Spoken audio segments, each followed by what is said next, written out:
ದರ್ಶನ್ ಜೈಲಿನಲ್ಲಿ ಹೇಗಿದ್ದಾರೆ, ಬಿಡುಗಡೆಯಾದ ಜೈಲ್ ಮಿಟ್ ಹೇಳಿದ್ದೇನು, ಫುಲ್ ಎಲ್ಲ ಡೀಟೇಲ್ಸ್ ತಿಳಿಸ್ಕೊಡ್ತೀನಿ. ಅದಕ್ಕಿಂತ ಮುಂಚೆ ನನ್ನ ಚಾನಲ್ನ ಸಬ್ಸ್ಕ್ರೈಬ್ ಮಾಡಿದೆ ವಿಡಿಯೋನ ನೋಡ್ತಾ ಇದ್ದರೆ ದಯವಿಟ್ಟು ಸಬ್ಸ್ಕ್ರೈಬ್ ಮಾಡ್ಕೊಳ್ಳಿ. ಹಾಗೆ ಈ ವಿಡಿಯೋ ಇಷ್ಟ ಆದರೆ ಲೈಕ್, ಕಮೆಂಟ್, ಶೇರ್ ಮಾಡಿ. ರೇಣುಕಾಸ್ವಾಮಿ ಎಂಬ ವ್ಯಕ್ತಿನ ಚಿತ್ರದುರ್ಗದಿಂದ ಕರ್ಕೊಂಡು ಬಂದು ಕೊಲೆನ ಮಾಡ್ತಾರೆ. ಇದಕ್ಕೆ ಕಾರಣ ಏನು ಅಂತ ಹೇಳಿದ್ರೆ, ಪವಿತ್ರ ಗೌಡ ಅನ್ನೋರಿಗೆ ಅಶ್ಲೀಲವಾದಂಥ ಮೆಸೇಜನ್ನು ಮಾಡ್ತಾ ಇರ್ತಾರೆ. ಸೊ ಈ ಅಶ್ಲೀಲವಾದಂಥ ಮೆಸೇಜ್ನ ಯಾಕೆ ಮಾಡ್ತಾಯಿದ್ರು ಅಂತ ಹೇಳಿದ್ರೆ, ದರ್ಶನ್ ಅವರ ಫ್ಯಾನ್ ಆಗಿರುವಂತಹ ರೇಣುಕಾಸ್ವಾಮಿ ಪವಿತ್ರ ಗೌಡ ಅವರು ವಿಜಯಲಕ್ಷ್ಮಿ ಮತ್ತು ದರ್ಶನ್ ಅವರ ಮಧ್ಯ ಬಂದಿದ್ದಾರೆ ಅಂತ ತಿಳ್ಕೊಂಡು ಪವಿತ್ರ ಗೌಡ ಅವರಿಗೆ ಅಶ್ಲೀಲವಾದಂತಹ ಮೆಸೇಜನ್ನು ಮಾಡ್ತಾ ಇರ್ತಾರಂತೆ. ಸೊ ಪವಿತ್ರ ಗೌಡವರು ಎಷ್ಟೇ ಅಕೌಂಟ್ನ ಬ್ಲಾಕ್ ಮಾಡಿದ್ರು ಕೂಡ ಇನ್ಸ್ಟಾಗ್ರಾಮಲ್ಲಿ ಪವಿತ್ರ ಗೌಡ ಅವ್ರಿಗೆ ಬೇರೆ ಬೇರೆ ಅಕೌಂಟಿಂದ ಮೆಸೇಜ್ ಬರ್ತಾ ಇತ್ತಂತೆ.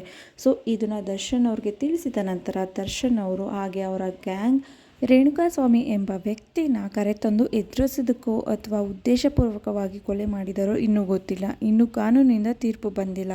ಹಾಗೆಯೇ ದರ್ಶನ್ ಅವರು ಕೊಲೆ ಮಾಡಬೇಕಾದ್ರೆ ಆ ಜಾಗದಲ್ಲಿ ಇದ್ರಾ ಇಲ್ವಾ ಅಂತ ತೀರ್ಪಿನ ಮುಖಾಂತರ ನಮಗೆ ತಿಳಿಯುತ್ತೆ. ಸದ್ಯಕ್ಕೆ ಇವಾಗ ದರ್ಶನ್ ಅವರು ಮತ್ತು ಅವರ ಗ್ಯಾಂಗ್ ಪರಪ್ಪನ ಅಗ್ರಹಾರ ಜೈಲಿನಲ್ಲಿದೆ.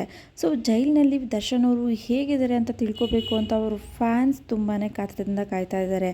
ಜೈಲಿನಲ್ಲಿ ನಮ್ಮ ಬಾಸ್ ಹೇಗಿದ್ದಾರೆ, ಆಚೆ ಬಾಸ್ ಥರ ಇದ್ದರು, ಜೈಲಿನೊಳಗಡೆ ಹೇಗಿರ್ಬೋದು ಅಂತ ಕುತೂಹಲ ಇದೆ ದರ್ಶನ್ ಅವರ ಫ್ಯಾನ್ಸ್ಗೆ. ಸೊ ಇದ್ರ ಬಗ್ಗೆ ಹೆಚ್ಚಿನ ಡೀಟೇಲ್ಸ್ ತಿಳಿಸ್ಕೊಡ್ತೀನಿ. ದರ್ಶನ್ ಅವರ ಜೈಲ್ ಮೇಟ್ ಹೇಳಿದ್ದೇನು ಎಲ್ಲ ಕೂಡ ತಿಳಿಸ್ಕೊಡ್ತೀನಿ. ಫುಲ್ ವಿಡಿಯೋ ನೋಡಿ, ಎಲ್ಲ ಸ್ಕಿಪ್ ಮಾಡಿಬಿಡಿ. ಹಾಗೆ ಈ ವಿಡಿಯೋ ಇಷ್ಟ ಆದರೆ ಲೈಕ್, ಕಮೆಂಟ್, ಶೇರ್ ಮಾಡಿ. ಹಾಗೆ ನನ್ನ ಚಾನಲ್ನ ಫಸ್ಟ್ ಟೈಮ್ ನೋಡ್ತಾ ಇದ್ದರೆ ದಯವಿಟ್ಟು ಸಬ್ಸ್ಕ್ರೈಬ್ ಮಾಡ್ಕೊಳ್ಳಿ. ಚಿತ್ರದುರ್ಗ ರೇಣುಕಾಸ್ವಾಮಿ ಕೊಲೆ ಪ್ರಕರಣದಲ್ಲಿ ನಟ ದರ್ಶನ್ ಜೈಲು ಸೇರಿದ್ದಾರೆ.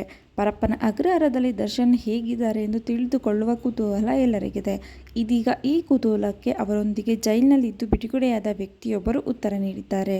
ತುವನೂರು ಸಿದ್ದಾರೂಢ ಎನ್ನುವವರು 22 ವರ್ಷಗಳ ಕಾಲ ಜೈಲಿನಲ್ಲಿದ್ದು ಕಳೆದ ಕೆಲ ದಿನಗಳ ಹಿಂದೆಯಷ್ಟೇ ಸನ್ನಡತೆ ಆಧಾರದ ಮೇಲೆ ಪರಪ್ಪನ ಅಗ್ರಹಾರದಿಂದ ಬಿಡುಗಡೆಯಾಗಿದ್ದಾರೆ.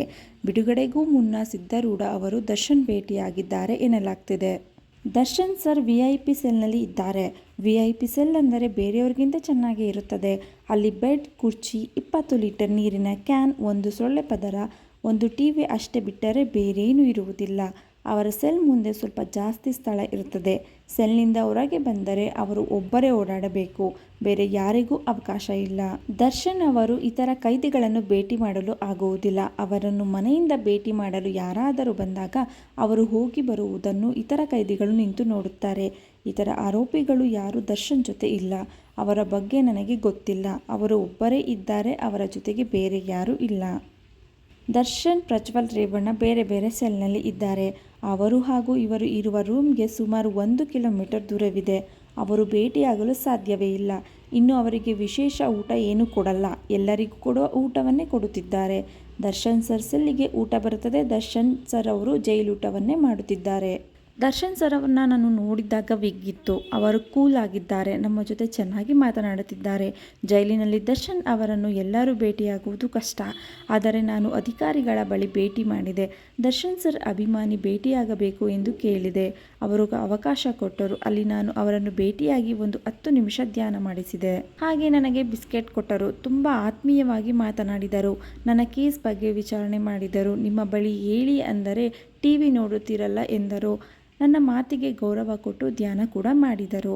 ಅವರಿಗೂ ಒಬ್ಬರೇ ಎದ್ದು ಬೇಜಾರಾಗುತ್ತಿದೆ. ಯಾಕೆಂದರೆ ಯಾರೂ ಮಾತನಾಡಿಸಲ್ಲ ಅವರನ್ನು. ಹೀಗಾಗಿ ನಾನು ಹೋದಾಗ ಅವರು ತುಂಬ ಆತ್ಮೀಯವಾಗಿ ಮಾತನಾಡಿದರು ಎಂದು ಸಿದ್ದಾರೂಢ ಜೈಲಿನಲ್ಲಿ ದರ್ಶನ್ ಜೊತೆಗೆ ಕಳೆದ ಕ್ಷಣವನ್ನು ಮೆಲುಕು ಹಾಕಿದ್ದಾರೆ.